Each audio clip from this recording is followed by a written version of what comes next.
Welcome to the Dork Forest. Jackie and her pals will never bore us. Shameless confessions about our obsession will make us laugh and smile. So let's explore the Dork Forest and dork out for a while. Hi, Jackie Cation here. You're listening to The Dork Forest. You know the websites, dorkforest.com, thedorkforest.com if you like a determiner. JackieCation.com has everything. Both of my podcasts, all of the stand-up stuff, the new album, links to YouTube, Instagram, TikTok, all the things. But so, I think, does dorkforest.com, where you can look at old videos of different shows. Anyway, if you want to support the show, tell people about the show, review it on iTunes, thumbs it up on Pandora or Spotify, wherever you listen to podcasts. I appreciate that. You can donate. You can donate monthly. PayPal lets you do that. You can also do my Venmo if you like. It's at Jackie Cation, absolutely everywhere. And my email address is jackie@jackiecation.com, and that's what the PayPal is. The PayPal link is on jackiecation.com and dorkforest.com. And go to any of them.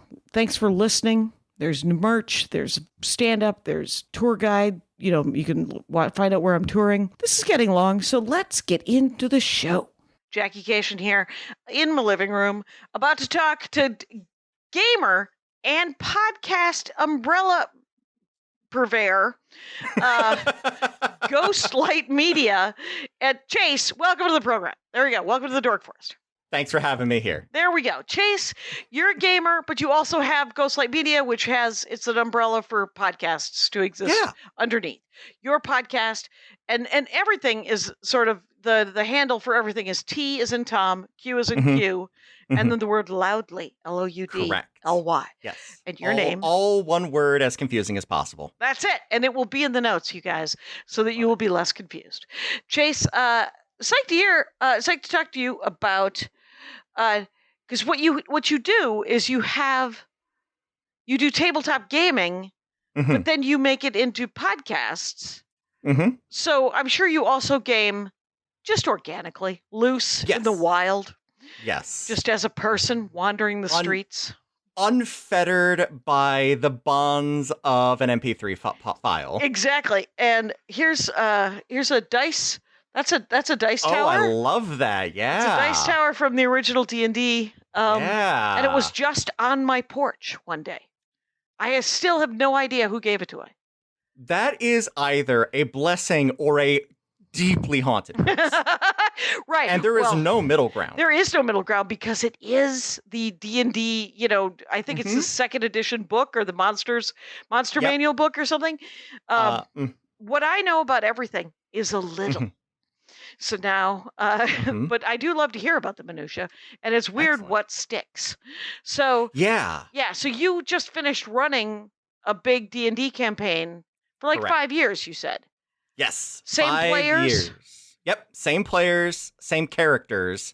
Everybody survived. I don't know how. Right. I was very mean at the end. At the end, sure, right? Because you gotta be. You gotta be pretty mean. But what ended up happening in the end was that all of the toys that I gave them at the beginning, at that point, probably, 4 years prior, right, they decided to break all of them out at the same time, which is what you want. Yes, please.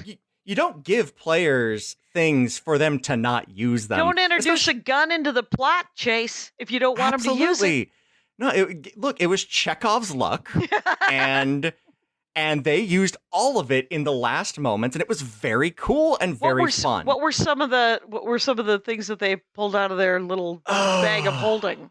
So, I'm trying to think here of what would be a good one. So I will say this, in case somebody decides they want to go back and listen to 5 years worth of podcast. I won't give too much away, but what I will say. Okay, say that, and then I'm going to ask you a question. Okay. Sure. So what I ended up doing is very early on, I gave a couple of the players a risky chance. And if they took it, they got a free natural 20 that they could spend at any point. Okay. Just a free success. One, though. One. Okay. One. Use it or lose it. And two of them broke it out in the last time we sat down to record in what would become the last episode. And it ended up, one of them used it to straight up kill my big bad guy out of nowhere. And I looked at the situation. I can't believe that they saved it for 5 years. I would have used it almost immediately, going, "Oh, I need this. We're fighting mice." No, yeah. Especially with some of the things I threw at them. Like, I was mean multiple times. Right. Never unfair. I always Sure. like to, I never overstack the odds. I like to think I create a fun and tense encounter without it being too unfair. But at the same time, like, Right. no slouch. Right.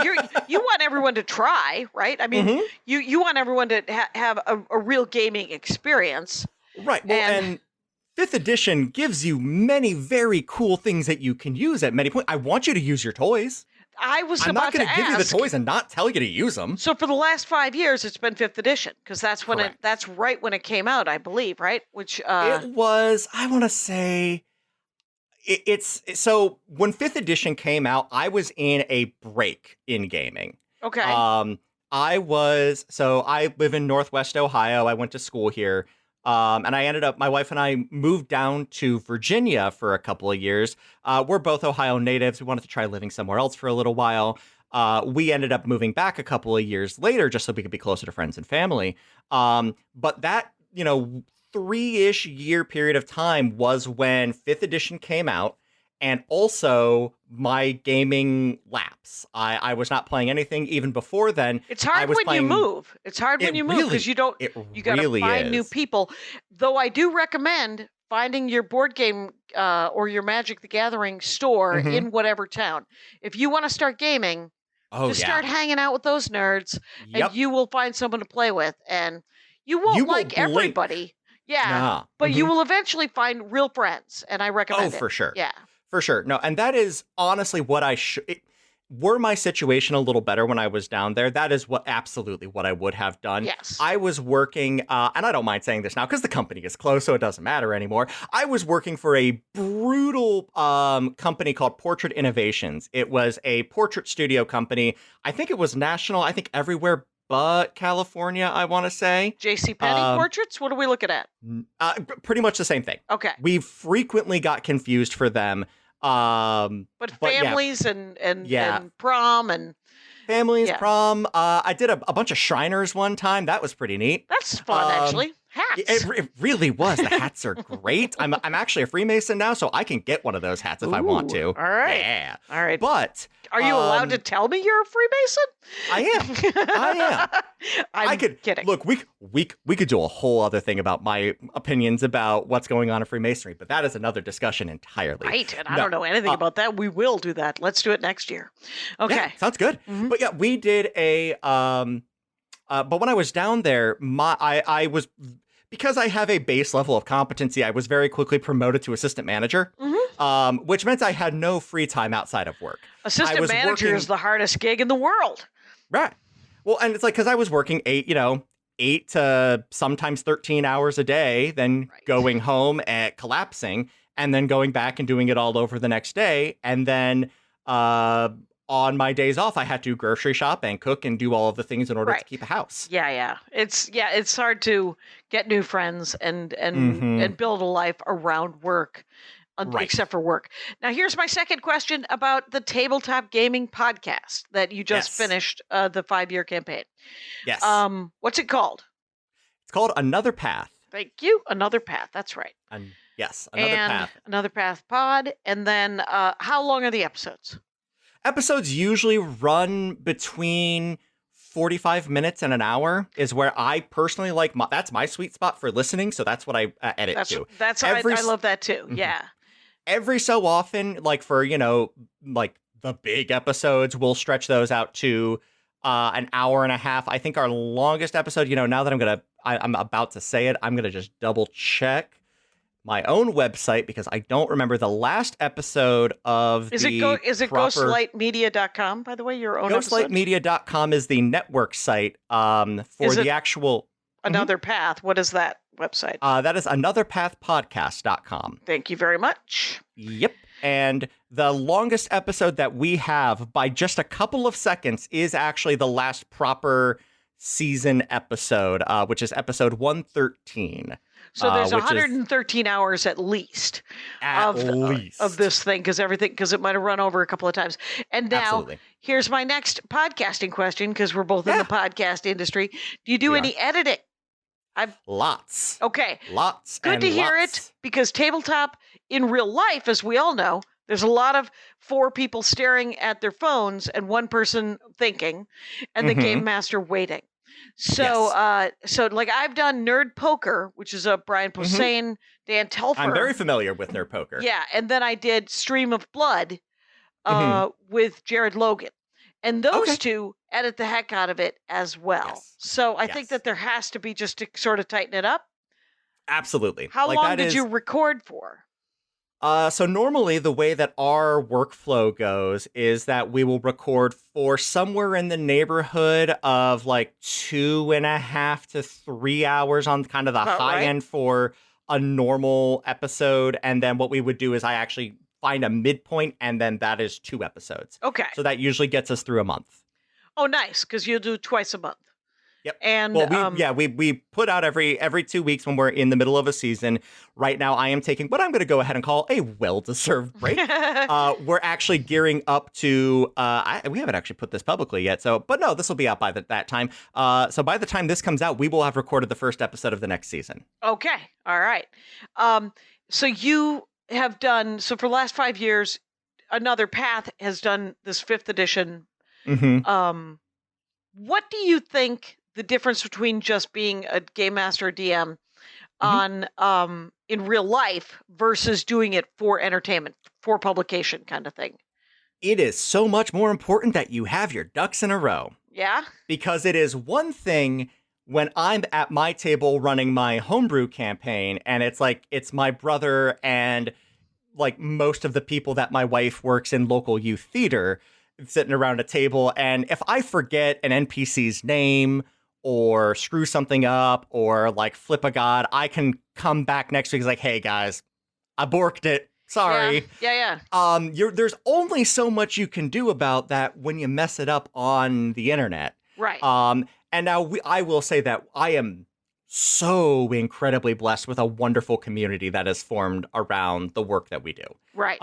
Really, honestly, genuinely, like that is the thing that has kept me going, because we're not a huge show. We are not a Nerd Poker. We are not an Adventure Zone. We are a tiny community, but the people who have found us through one show or another, absolutely, like they are the glue that keeps everything going. That's the Dork Forest, Yeah. I mean, there's just it's not WTF, it's not other stand-up comics, they're weird Sure. niche, and I kind of like it, and it's I'm sure a giant bag of money as a doorstop is quite nice, but Yeah. it's not.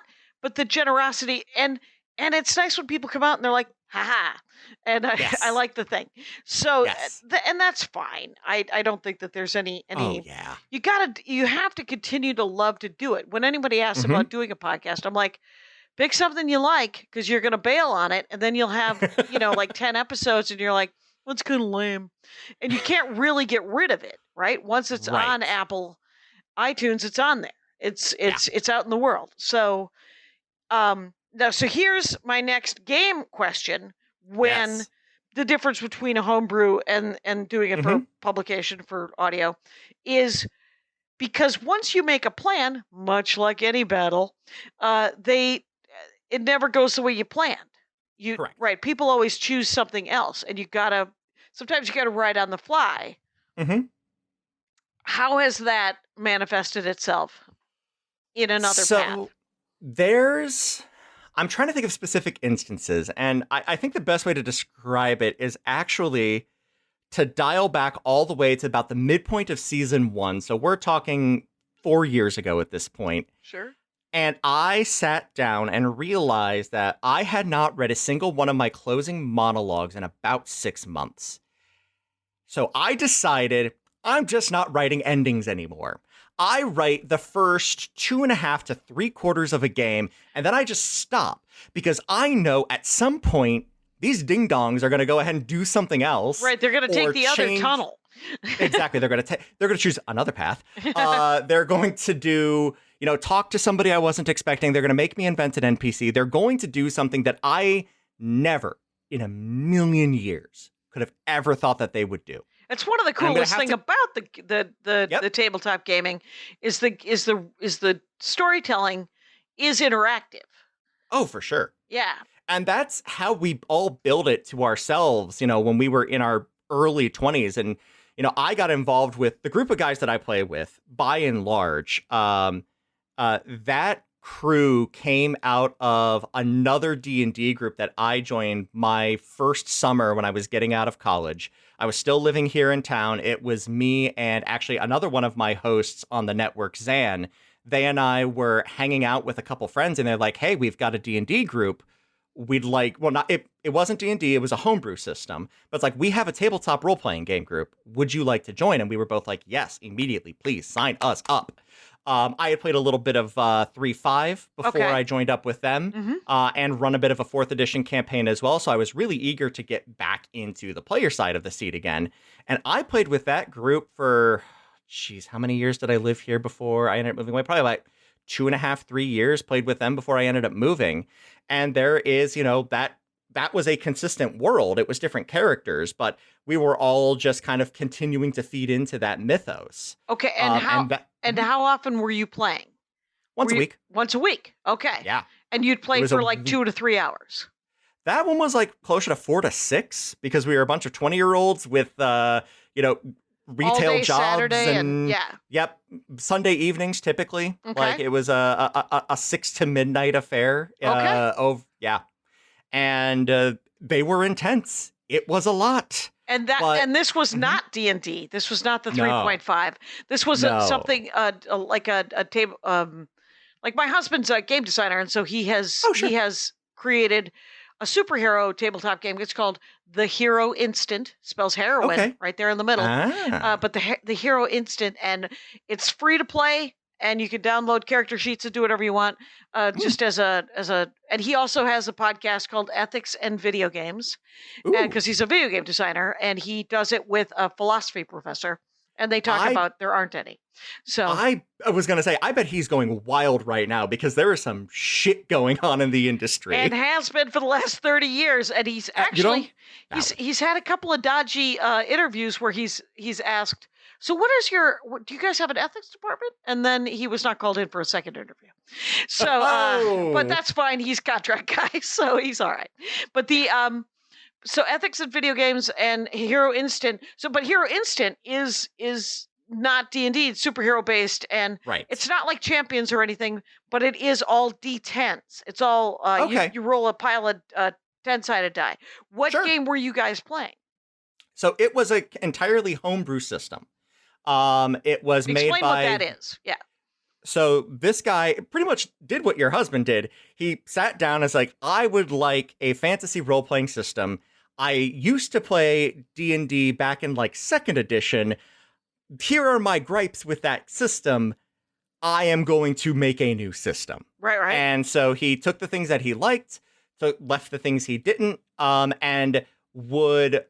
this was not an individual who was overly employed, I'll go ahead and say.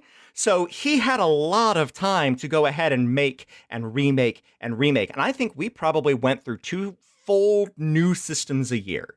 Oh, that's kind of... Well, yeah, iteration is, of course, you have to do. And how does it look today? Does he still have it? No, I don't. So, and this is... I'm going to go ahead and say my fault a little bit, because when I moved back, I was not super interested in playing in that system anymore, because while I was gone, I didn't have a gaming group to be a part of. I met up with a couple of folks, and I played within there. There is a live action role playing game called Mage that I was a part of for exactly 1 session, and it just wasn't the right table for me. Okay. At just the beginning and end of it, it's like, I'm all right with LARP. Like, that sounds great. But, like, it was just not hitting what I wanted it to. It's like everything. You try, and then as long as you don't go in going, well, Like if that experience doesn't work out for you, sometimes you just have to try it with a different group of people. Absolutely. When I first started playing board games, regular board games with Andy and his friends, I was like, I hate board games. And he was like, that's because you're the youngest of 6 and you've been playing family rules. And people make fun of you if you forget to ask for $200, you don't get $200 when you pass go. Because that's the rule. That's the rule. And I'm like, and he's like, we've already weeded those people out of our gaming group. Everyone would like to win, but they're not jackasses about it. Right. So, so you kind of have to try different gaming groups. And don't take it personal if you don't connect with people. Just try another group. There's usually a couple of different tabletop. It's everywhere now. It's kind of fun. There's escape rooms. There's different communities where you can meet the nerds and dorks that you need to meet so that you can have friends and you can have stuff to do. And I genuinely recommend that. Yeah. So you never got back into gaming with this guy? Not with that. Well, so here's the thing. So while I was down in Virginia and I didn't click with that group, what I did click with was tabletop gaming podcasts like the ones I am producing now. Okay. So that is where I started listening to the Dork, not the Dork Force. This is the Dork Force. Right. That's where I started listening to Nerd Poker with Brian Posehn and friends. I started listening to The Adventure Zone. Those were the 2 big ones for me. Okay. Never really got into Critical Role. This is kind of one of my weird, not hangups, but, just kind of my opinions. Like, I think that podcasts are a better way to get that media than a 4-hour video. Please give me a 45-minute to 2-hour podcast. It just felt too long. Yeah. Yeah, it was too long. And I have very bad ADHD, which I only recently started getting treated. Oh my gosh. Yeah. Which almost everybody. 4-hour, a 4-hour anything. Pete Holmes asked me to be on his podcast, and Todd Glass, and I was like, "How long is it?" I learned after Pete Holmes, because Pete Holmes, I didn't ask him, and it was 3 hours, and we're like over an hour and a half in, and I was like, "How long are we talking for?" And he goes, "It's usually another hour or so," and I was like, holy you did just make it weird. And and then so Todd Glass asked me to do his, and I genuinely love Todd Glass. I think he's incredibly gifted. I don't want to talk to him and be recorded for 2.5 hours. I don't care. I want everyone. I want to be leaving more. Like everyone should want more. Exactly. So this is an hour. We're at let's say 20 minutes. Very exciting. Thrilling. So thrilling. So when you came back, you got all the 5th edition stuff. Exactly. That's the thing. So when I got back, very specifically, I was in the Adventure Zone pipeline at that point, and they were playing 5th edition. I was like, I really want to play this because it was because 5th edition is close enough to 3.5 that I was able to very quickly pick it right really back is. up. It really is. I played 3.5 for 17 years. I was in a campaign. It was my first experience with Dungeons and Dragons, and we played with 3 of his buddies who had been playing since they were in their early teens, like 12, 13. Okay. And so they were incredibly nice to me and did not start busting my chops and sending me to be killed until easily 10, 12 years into the campaign.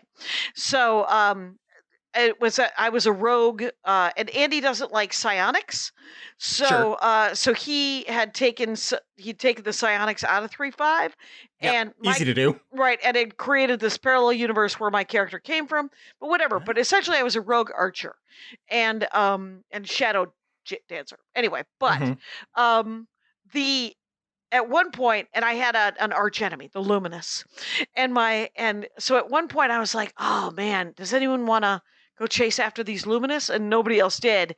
And Kevin Flanagan goes, but that's what a rogue would do.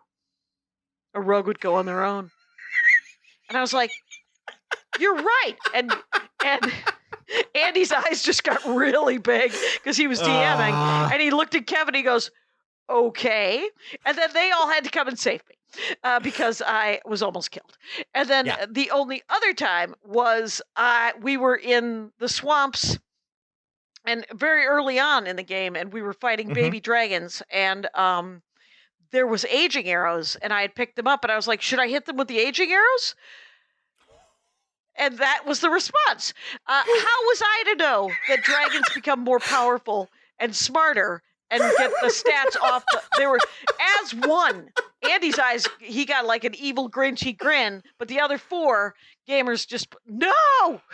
No, do not shoot the dragons with aging arrows. Too funny. Look, there's a real sweet spot where you can, where shooting things with aging arrows is always a good idea, and then immediately becomes never a good idea. Oh, aging arrows. That's good. Yeah, it was pretty great. Yeah, but so there's fun stuff. One of the things that Andy told me, did you play when you were a kid? Or did you start in your early 20s? So I grew up in the late 80s to early 90s. So that was right where the D&D Satanism thing was hitting. Yes. Yeah. And you grew up in Ohio. Yes, I did. Mm-hmm. And it was expressly forbidden, because I did ask, because I knew, like, you knew what you were. You knew exactly. what you were. I got a whiff of it from a buddy, and it was like, I went home, I was like, hey, I want to play this Dungeons and Dragons game. My parents were like, absolutely not. No way. And they were we don't know anything about this, but we heard that the devil is involved. Correct. And I mean, it was also in the midst of the satanic panic. Like, that shit was real and weird. Especially looking back on it as an adult, like, who was what was an the absolute satanic child. panic? What was that? Well, I mean, that was just like the concept of, like, oh, there's Satanism around every corner. Oh, right, it was the 7:00 nightly news needed something to blame for all of the nation's ills. Oh, like so video games were was causing all the problems. Mm-hmm. Yeah, I was very drunk in the late 80s and early 90s, so I didn't. The I was already an adult. So I missed the. But so you started in your early 20s, like after college, Yes. when you were on your own, and you're like, started- I will dabble in Satanism if I want to. Correct. I officially, like, my first, like, campaign that I didn't know anything that was going on, because it was a bad table. They weren't teaching me well. They let me play a wizard out the gate, and that's a ridiculously complicated class. Too soon. Right? Fighter. But no, I played that. That was, what was it? That was 20. Mm-hmm. And then I ended up moving in with somebody, and her boyfriend was like, hey, I want to run a D&D campaign. I'm like, cool, I barely learned anything last time. Yeah. So I made a rogue that time. That was Nice. much easier. A rogue inquisitive changeling. Because it was Okay. the Eberron campaign setting, and that was a lot of fun. I have My a lot of 17 affection years for took it. part in Eberron. It was all Oh, Eberron. nice. Yeah. Yeah, it was changeling, rogue, inquisitive, Sherlock Holmes, but, like, real easy for disguising. Awesome. Yeah, it was a lot of fun. And then I joined up with this other group that I was talking about, and jumping all the way back. So when I moved back, I brought with me, like, hey, I want to play 5th edition. And there was enough interest in the group that also wanted to play 5th edition that the guy actually dipped from the group. Like, he did not want to play 5th edition. He wanted to play his own system. Okay. And as I understand it, he has continued to make his own systems. I don't talk to him so much anymore. You know, people grow apart. It happens. True. But as I understand We don't have he is, to vilify him. He's a perfectly nice man. Anyway, go ahead. but he is making his own system specifically geared towards kids now, because Oh, that's he's neat. got a daughter and a son of his own, and he would like them to learn how to play. Oh, yeah. Play tabletop games, and he wants to get them in early because it is his deepest passion, as far as I am aware. Yes. And he more power to him. I get wanting to do that. I don't Yeah. have kids of my own yet, but you know, my wife and I have talked about adopting, and in the back of my head, it's like, yeah, and if we adopt like a 10-year-old, I can start teaching them to be a nerd really early. You could go, it's you can go earlier even. Exactly. It's sure. Get them to a Ren fair and just get them hooked immediately. Right. It's you should see Brian Posehn's son. Oh, yeah. Jimmy Pardo's son. So these are not cool kids, but they are cool in because they are accepted. And Cool to, like, peers, and cool to the rest of my, friends in my mid-30s and early 40s. Yep. Those are two different types of cool. Oh, very, very much so. And there's always 100 people you can hang out with, you guys. You can just keep looking. Oh, yeah. You can They're find them. They're there. So, what? So right now, so the next one. So if it's going to start by the time this goes out, which is like we're doing this sort of middle of July. This will go up near the end of July, and the new season of Another Path will have started. Yes, it will have started recording. I don't have a release date yet because things are a little hairy towards the end of this month, and then at the start of next, actually, I am going to be at Gen Con. Right, Andy always goes to Gen Con, but for some reason, I think he decided not to go because his mom just moved in with us. So fair enough. And so, but he was jonesing hardcore for Gen Con. But I understand. I guess he's not going. I would like him. He should go, but because Gen Con is a delight. Oh, it is. I am actually going to be there with a company with Nerdburger Games, and I am going to be running a couple sessions of one of their games called Capers, which is a deck-based system. So it is like a literal deck of cards. Instead of rolling dice, you flip over a card, and that is what you roll, for lack of a better term. Yeah. And it is a superhero game set in the 1920s. And it's called, what's it called? It's called Capers. I am actually sitting right next to the book because I was working on my and so it's on my out. Campaign for that. Okay, and so Capers is out. I've heard of it because of the Hero Instant. I hear, and because Andy's a game designer, I hear I have very little conversation besides stand-up. He has very little conversation besides gaming. Yes. And I did do an episode with the guy who owns Gen Con or founded it or did whatever. There's a Dork Forest back in the archives. Knock yourself out. Excellent. Feel free. I will have to check that out. I did, in preparation for this one, listen to your Chuck E. Cheese episode because I also worked at Chuck E. Cheese. Did you work at Chuck E. Cheese? It was my first job out of high school. They opened up a Chuck E. Cheese the year I graduated. I was like, I need to get in on that. That was a pretty great episode about the history of Chuck E. Cheese. Yeah. And it was a deep dive into how much she really wanted to own an animatronic guitar-wielding mouse or some damn thing. So they are creepy fuckers. They really are creepy fucking images. So, so you're going to run a Capers at Gen Con. Yes. And will that will not be that'll just be at Gen Con. One of the things I love about Gen Con is that unlike other conventions, which I also enjoy, it is the most interactive convention I've ever seen in my life. Oh yeah. Everyone's actually doing stuff. Everyone's not standing in line to go to panels to watch other people talk about stuff. There's a little bit of that, but genuinely, I would say just 97%, if not more, I don't even know, of just people going, the first one Andy went to, he went alone and he called me. He was like, I'm surrounded by 30,000 people who also want to do what I want to do. And so that is, so if people get a chance, I'm sure it'll be quite the super spreader. So feel free to be vaccinated and wear a mask. They are mandating masks and mandating proof of vaccination, which well played. I am thrilled about. Yeah. Genuinely. Did you ever get COVID? Maybe. Right. Maybe. So that's the thing. And it was recently too, which is weird. Because I live in Ohio. It's not the best state for it anymore. We were doing all right for a while. The governor was at the forefront of doing a lot of really good lockdown stuff. And then his base got really mad at him. And so he stopped. Yeah, everybody and everybody thinks it's over. And it is sadly not. But we are waiting for endemacy at this point, which is depressing, but the reality of it.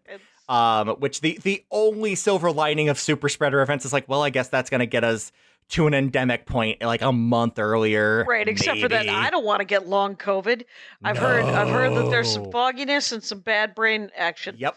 But I've got a buddy with the long COVID and it's not good. I don't know if I had it or not. My wife came down with something. My wife teaches youth theater. Okay. She came down with something likely from one of her students. Right, because she's working in a petri dish. Yeah. Okay. Yeah, exactly. With a bunch of children. She's also a youth librarian, so it's like kids out like always. Yeah, so it was gonna happen eventually. Right. And then she was able to chart my symptoms like to the day. I was only sick for like a week, but it was a solid week. It was a solid hardcore. But neither of us tested positive. So interesting. Yeah, so either we didn't have it or it was bad tests. I had a really shitty cold that absolutely no one had any sympathy for me because I kept testing negative. And I was like, no, and they're like, well, you can still go to work. And I was like, no, when I have a terrible cold, I also don't want to go to work. No. And I am not irreplaceable. Right. Know in your heart that if I learned anything during lockdown, it's how replaceable I am. So, but yes, okay. Yeah. So tell me another tabletop gaming tale. So I was trying to think here of what would be a good one, because that is, do you play at any games versus running them? Sort of, kind of. We'll see. I've been in a long-running game. I was in a very two long-running games up until COVID hit. Okay. Where I was in a home, like it was an extension of that original group that I was talking about, where it was the homebrew system for the longest time. Right. And we switched over to 5th edition. That had been going. I had been playing a warlock sorcerer in that campaign for the better part of 3 or 4 years, and then lockdown hit. Okay. And they tried to keep the love going for couldn't do it on Zoom? Probably another 6 months. We did it on Zoom. Yeah. It went for a long time on Zoom, but it wasn't when you are used to like being in the same room. And this is the other thing, and this is the problem with Zoom. This is why I should have led with this. That's a 10-person game. Oh God, no, you Yes. can't do that on Zoom. See, Not Andy well. ran. There's 2 games that I'm in right now that are Hero Instant games. Because Sure. Andy is constantly playtesting and iterations and all these things, right? Absolutely. So Yeah. he's been doing them on Zoom, and what he's got is we have so many of those hold your phone and they bend to look at the map. So one square is just the map. Mm-hmm. And then the four or five of us are around, and then he's running the game, and but it's only 4 or 5 people, and like in Osiris Erie, hilariously, he set a Hero Instant game in my hometown of South Milwaukee, Wisconsin, where we are essentially corporate superheroes, but we're the Great Lakes Avengers. We're essentially the C team of superheroes. Very and cool. It's actually an epic. It's got a great parallel. There's a parallel Earth. They're trying to they're trying to immigrate to our Earth because they have destroyed their planet worse than we are. And so the essentially the theocracy, the oligarchy would like just 5,000. There's 2 billion people left on that planet, on the parallel universe. Just 5,000 have bought like golden tickets to come over. And we're like, that doesn't seem fair. And because we're superheroes. And then the other one, we're set on the coast, essentially like Morro Bay of California, like a sort of a coastal superhero. And the character I picked for the second one, the first one, I'm essentially I'm Mrs. Kravitz. I'm called the Meddler, and I have psychic powers, and I'm in HR. So, which of course would be our greatest nightmare if HR had psychic powers. But the second one, I have white privilege. My superpower is that I was an archaeologist, and I have a Central American god. I opened the wrong tomb, and I got the powers of a Central American god. And the people of that Central American country are angry with me. They're like, that scans. Hey, middle-aged white lady, boo! And I'm like, I know, I'm so sorry. Anyway, I've digressed. Yes. So, but you are playing still, or have they kind of weeded off? That one petered off, unfortunately. I actually had to step away from that because in the midst of COVID, I got a new job that was I got a new job that was just asking a bit more of me mentally than I could put forth, because I was also at the same time in another campaign that is run by another good friend of mine, which she is in the process. The reason I was kind of stammering there is because she's in the process of trying to get that one kicked back off again. Okay. Now that she has a little bit more space and to be able to host, they just bought a home. So she would like to start hosting again in person. And then I'm also a player on another podcast called Imprinted Echoes, which uses the Cypher system. Now, what is that? I don't even know what that is. That is a system done by the company Monty Cook Games. The the podcast uses their world of Numenera, which is set in the ninth world. So it is a billion years in the future. Civilization has fallen and risen again 8 times. This is the 9th time society has been given a go. Okay. So it is a really lovely blend of sci-fi and fantasy because all of the technology they have, they treat like magic because they don't know where it came from. It was from some civilization in the past. Oh. They don't know. And the reason I didn't mention that off the bat is because it ended right around the same time as Another Path. So we've also been on a recording hiatus of that. We are also gearing up to start producing that again. Okay. So is it sort of like Ian Banks, like the science fiction world that Player of Games is in? That I'm unfamiliar with that one. Oh, he's science fiction writer, but it's also like a million years in the future, and all the AIs are sentient, and so the ships are sentient, and and nobody has to work. But there's Player of Games is actually, you might enjoy that game because it's about game. It's about a world that is going to be co-opted into the culture, which is the name of the empire. But they're to be co-opted. The leader of their planet wins this game. Okay. And that's how they pick a new leader. And so the culture wants to send their best game player to this planet to win the game so that they can incorporate them into the empire.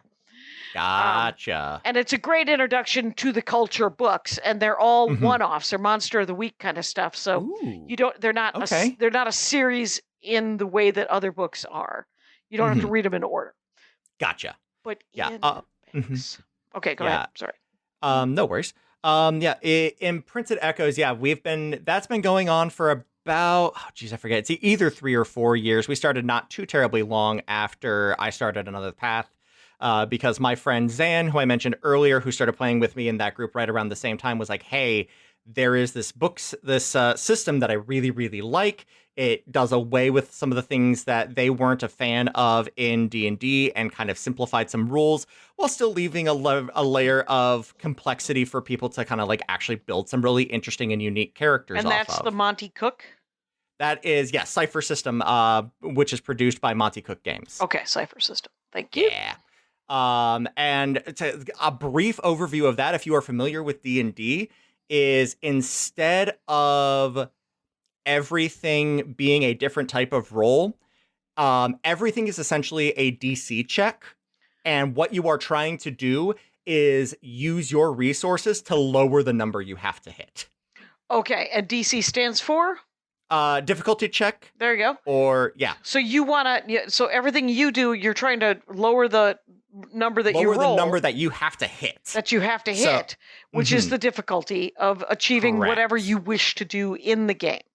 Correct. So if you're trying to roll, if the DM is like, okay, there is a wall in front of you, and I say, I would like to climb it, they'd set the DC to be say at a 15. It's a high wall. It's like, okay, well, my character's an acrobat, and I've got my sword spear with me, so I'm going to go ahead and use that to launch myself up. I have this ability. It's like, okay, cool. Spend a couple of points. We're going to knock that down by 5 points. So now you only have to hit a 10. Okay. And what dice are... Everything is like that. Usually it is a D20. Okay. Unless it is damage, and then it is whatever damage die it is that you need to roll. Fair enough. Okay.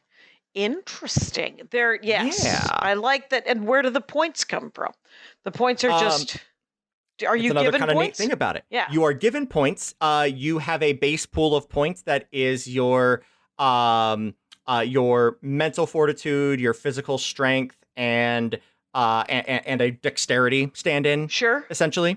And those are not only your points to spend to do these different types of actions and to use your abilities, but they're also your hit points. Oh. So anytime... If you use them, do you lose? And is that permanent? No. Okay. There are recovery periods. Sure. It's another actually kind of nice thing that they have incorporated. You take rest periods. So in D&D, you've got your short rest, your long rest. In Cypher, or at least for the Numenera Cypher, You have an instant, so an action, you can just do it. A 10-minute, a 5-hour, and an 8-hour, I believe, is the exact so breakdown. It breaks down into many different options to get some of those points back. Correct. And you can spend when you don't have to declare ahead of time, I'm trying to get just strength back. If you happen to roll, your max on your die, which I never do, but you can. No, look, we've been joking for a while that the secret fifth member of that team is my terrible dice rolls. It's awful. Roll20 is dirty to me. Do you have favorite dice right now? What do you? No, I am I believe the clinical term is dice goblin. Okay. I have so many dice in very easy reach of me right now, and I don't think any of them are my primary sets because you can see I've got this little jar over here. I've got my dice lamp up there that I have made. Yep. I have. Did you make that lamp? In a manner of speaking, I found all of the translucent dice that I wasn't using, and I got a little fairy light thing from Five Below for like a couple of bucks. Yeah. And then put them in a used, that is a cantrip candles jar. Okay. After I cleaned out the jar and just shoved the fairy lights in there with the die, and lights up pretty nice. Lights up very nice. And then I also have this dice pouch right here that is also filled with dice. And again, none of these are the primary dice I'm using at the moment because those are all downstairs with my in-person D&D stuff because those are the ones I'm using for that campaign.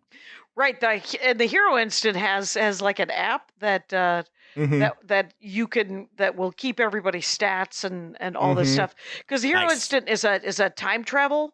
It involves a timeline. Okay. Because some people are faster, right? If you're the Flash, you're going to get there first. If you could fly, if you have to go get your car out of hock, it's you might miss the battle.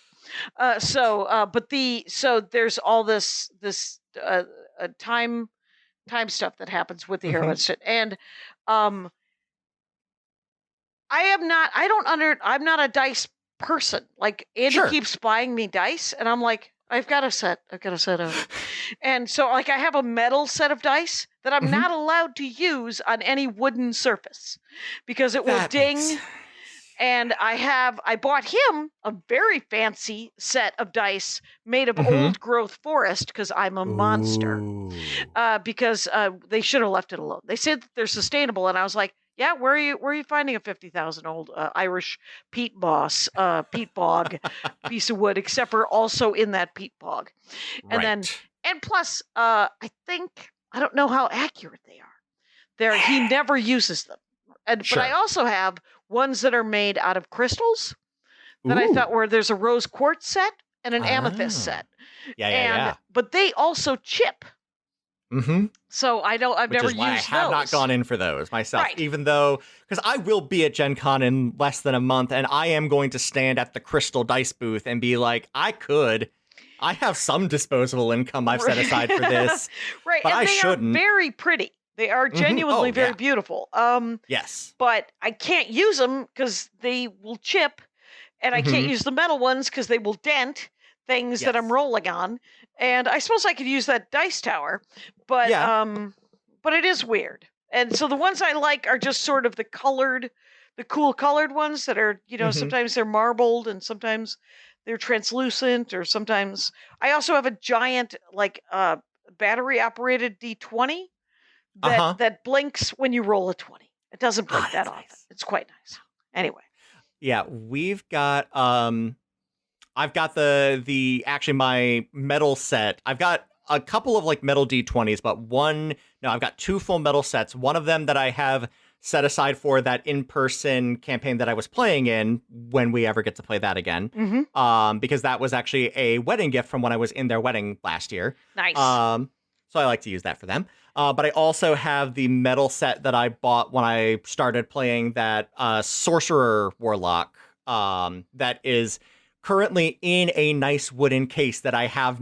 I don't use those dice for any other characters. They just live in that case. Right. Those are Dakota's dice. Right. Exactly. And I have this weird, this was a box that was given to me with some, some DVD swag, Uh-huh. Avenger DVD swag, and it's got in it, like you open it up and it's got like the character sheets that I printed. Nice. This is the Meddler. Ooh. And this is Gaston Mansplain is who I play when I'm on Nerd Poker. That's my character. And awesome. And this is the character I created because doesn't that look like Gaston Mansplain? Oh, absolutely. Every time somebody else comes up with something, he also says that, and then he says, "You know what I think we should do?" And then he just repeats it, and it's funny until it isn't, and then guess what? It's funny again. Look, it comes back around. It's like Pac-Man, just comes back around. Exactly. So, I'm sorry while I drop things. No, hey, it's okay. Who's watching it on YouTube? Anyone? It's exciting. Hi. Okay. Incredible. So, what would you recommend for, like, you want people, obviously, like, they can go back and they can listen to 100 hours Oh, yeah. of another path. If you've got a road trip, or a very long commute, I have been told by multiple people I am an incredible commute partner. Oh, there you go. And it's fun. It's fun to listen to people. Yeah. So there is actually here in Bowling Green, Ohio, there is a small brewing company called Ice Tier Brewing. I have been drinking out of their pint glass this entire time to hydrate. We actually partner with them to brew about once a year or so. I think we did twice last year. And I'll also throw out on here, we are partnering with them again to around the same time that the next season of AP launches. We are going to be launching a new beer with them. Okay. It is going to be a sandalwood and juniper berry ale. Wow. I'm very excited. But he started, I noticed that they were building the bar because they put their sign has a massive D20 on it. I'm like, hey, wait a minute. Those are nerds. I'm going to go see what the nerd bar's about. Yeah, just the nerd bar drink. What kind of beer do you people enjoy? So I found the guy on Facebook. I was like, hey, I run a podcast locally. I'd love to meet up with you to try and collaborate sometime. And Chris, who is the owner, invited me in, and we chatted for a little bit while they were in the process of building the bar. And then a couple of months went by, I didn't hear from him. And then out of nowhere, he messaged me. He's like, hey, I don't know if you know this. I actually have a 2-hour drive to get to the bar. So I've been listening to you guys and I love it. And so that's how I found that. That's how you get fans. Exactly. Just by locking them in a car with me. Right. Me also not being there. It's very important that I'm not actually there. Right. I can't look back. I have not gone back to listen to the old episodes in quite some time. But I have been told time and time again that they hold up. Okay, that's good. And do you do the editing yourself? I do. Wow, that is gutsy stuff. People should know there's absolutely no editing of the Dork Forest. Patrick Brady, who does the audio, he cleans it up. That's what we're looking for. We're looking for a nice wave. We're looking for the intro, the outro. And then I like him to clip out a nice teaser clip in the middle so that we can all at least get an idea of how fun the show's going to be. Correct. So, Yeah, that was my methodology. So another show on the network that is currently on hiatus is called Shakespeare. It is a roundtable about the classics, but originally it was a roundtable about going through all of the works of Shakespeare, which we did. Everything except the sonnets and potentially unsubstantiated works. So you did not go through the sonnets, which there are hundreds of, I'm told. Exactly, which is part of the reason why we didn't. There's a lot of sonnets, and there's only so much meat on those bones. Yeah. But we did every Shakespeare. We did King John. We did Troilus and Cressida. Wow, that's a lot of B-sides. It's a lot of B-sides. And you know what? Some of the B-sides are pretty good. That's cool, though. Timon of Athens, surprisingly relevant today. Interesting to me, because it's one way to get yourself to know about these things. I don't know if you've ever, the Tolkien professor, I don't know if you've ever listened to him. I don't think so, no. It's a guy who used to teach Tolkien at a university, and now he has a tiny Tolkien empire of mythos and enjoying the movies and such. But the best series that and he's been on the Dork Forest a couple of times, and he's great. Okay. But he is my favorite series that he did was he broke down the Silmarillion, and you want someone to break down the Silmarillion because really it's do. essentially the Old Testament.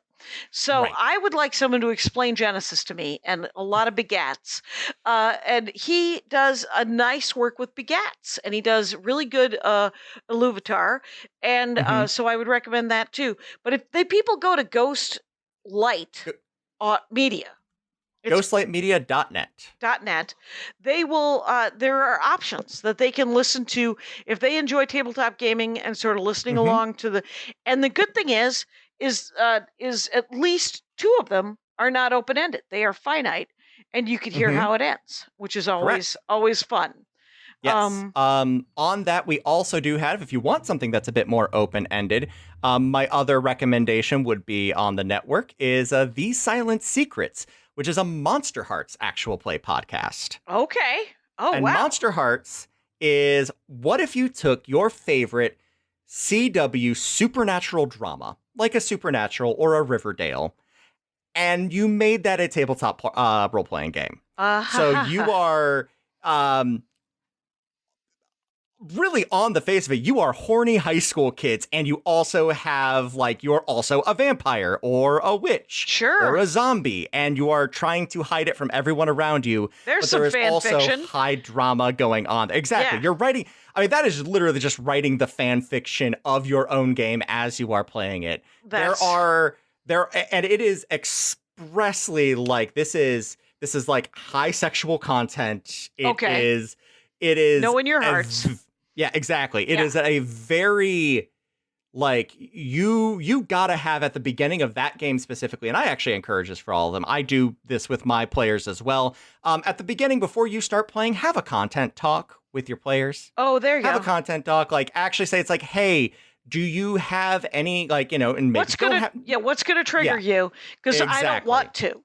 Let's not. As someone who has accidentally triggered somebody at the table before, it feels bad. Right, you feel like a real jackass, and it wasn't even like, something. You're not doing it on purpose. You're not literally. I heard a story today about a stand-up comic last night who lost. He's not a. We're not going to name his name, so we're just going to say he's an okay comic, but he's not a genius, right? Sure. So the dude's just, and he was not having a good set, so he starts talking to this woman in the front row, and he has to repeat everything she's saying because it's a pretty big crowd.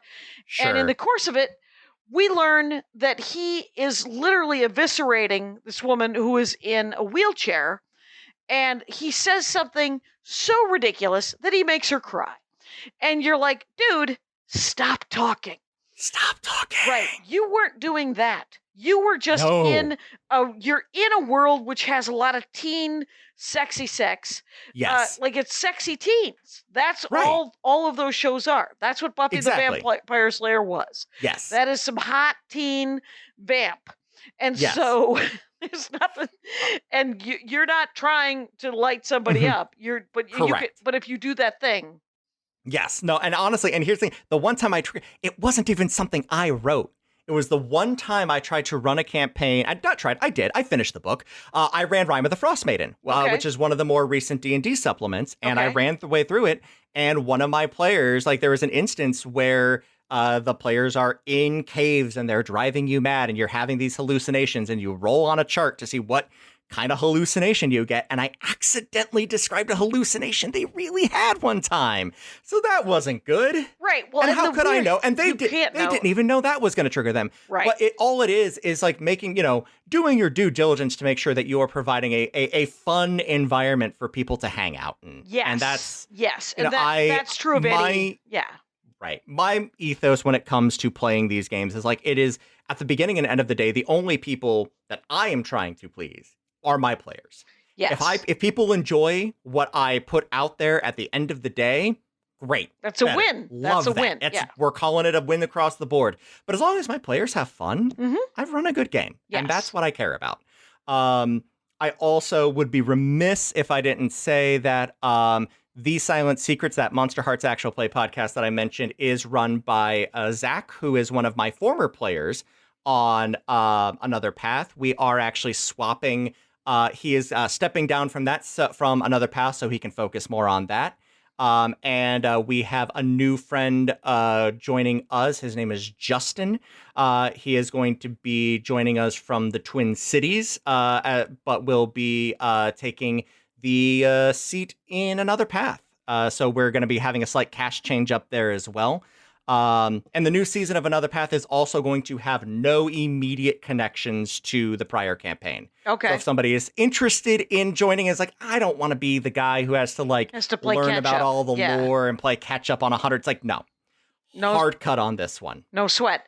And I think that's the week I'm at Acme in Minneapolis. So this, nice. I think, or I will have just been there. Feel free to check JackieCation.com. I might be in Denver. Yeah. And I actually believe he is going to be in a production of Something Rotten. He is playing Nostradamus in that around that time as well. In Minneapolis. In Minneapolis, yes. I have many Minneapolis. So where is he playing in where's Nostradamus? That I don't know. It's Google in the words Something theater, Rotten. Minneapolis, and okay. And Nostradamus. Not you.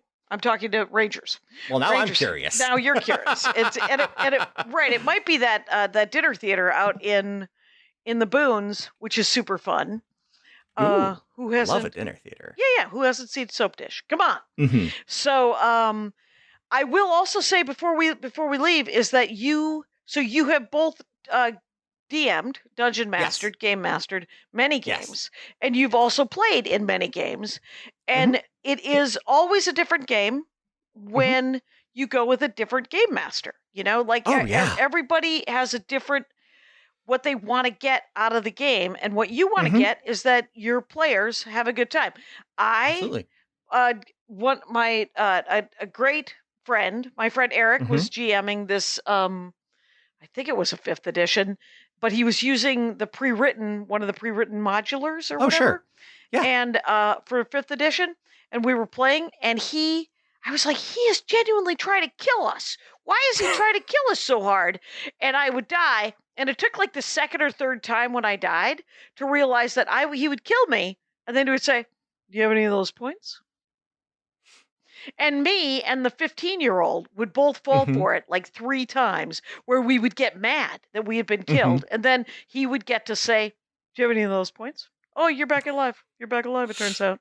And it's just something that as a GM, he likes to kill the characters and have that tension, but he doesn't really want to kill the characters because you spent time creating a character.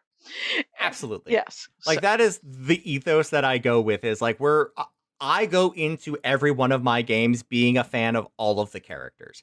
I want to see them succeed. I want to see them struggle. Yeah. I want to see them hurt a little bit. It's not fun if there's not some kind of tension. That's what stories are. Yep. But at the end of the day, it's you want to have fun. You want to see stuff in a new light. You want to see the players and the characters go up against new and interesting challenges, whether that is a combat encounter, or honestly, if you're me, it's social encounters are often just as dangerous. There you go. One of the most dangerous moments that my players ever had was in the middle of season 3? Did they get to season 3 before they met him? Yes, they did. It's all running together now. But no, there was a point where they met an incredibly powerful, wizard who had been built up over the course of a year in real time, where they had not met this guy. And they meet in the ruins of a burned out warehouse. And it was, if they had taken the wrong step, this guy would have wiped the floor with them. Yeah. It would have been terrible. There you go. But that's the thing, is like the danger doesn't, and the tension doesn't always have to come from the threat of death. It could just be the threat of pain. Right. The threat of threats. Yes, and that is kind of the cool thing about tabletop gaming is you get to role play that, and you get to role play all the things that you've ever kind of wanted to try, and it's a safe space. So find yourself a safe and happy game master. Chase, you've done vital work here. We're at a little over an hour. Good for us. Yeah. And but Chase is he's the guru of ghostlightmedia.com. ghostlightmedia.net, I believe. Yes. And- Ghostlightmedia.net for network. And the host of Another Path. And there are several awesome podcasts if you like to listen to gaming and Shakespeare talk and all kinds of things. But go look at ghostlightmedia.com and .net and if you want new pods. So thank you so much for doing the show, Chase. Happy to do it. Thank you for having me. And you can go to TQ Loudly at TQ Loudly at all the things to see all the things. Yes. And good for you. And I say this, like I always say, Rangers, remember, take care of each other. You know the rules out there. My hat, my hat, my hat. They're dancing around my hat. My hat, my hat, my hat. Well, what do you think of that?